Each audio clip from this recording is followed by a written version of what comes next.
Pemirsa, Bude Kliwon Pegatuakan merupakan penanda jika rangkaian Galungan dan Kuningan telah berakhir.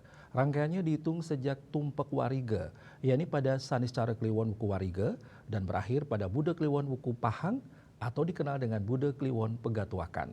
Saat Pegatuakan, seluruh atribut yang berkaitan dengan Galungan Kuningan dilepas sebagai tanda berakhirnya rangkaian hari suci tersebut.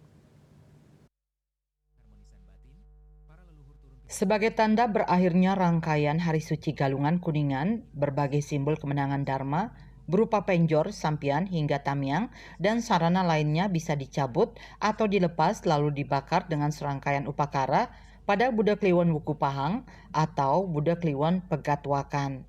Sulinggi Hida Resi Agung Bagawan Dharma Putra Adnyana menerangkan dalam lontar Sundarigama disebutkan Buddha Kliwon Pahang merupakan hari raya Pegatwakan.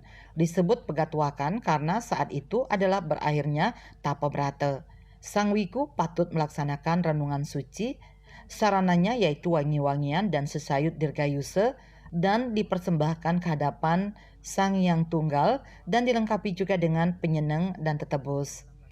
Secara bahasa, pegat memiliki arti putus, sementara itu wakan memiliki makna kembali. Artinya umat Hindu yang sudah menjalankan rangkaian hari suci Galungan dan Kuningan telah memperoleh pengetahuan lewat proses pengendalian diri yang dilaksanakan selama Galungan. Selanjutnya, pengetahuan itu tak hanya cukup diketahui, tetapi dipraktekkan dalam kehidupan sehari-hari. Sukma Bali TV.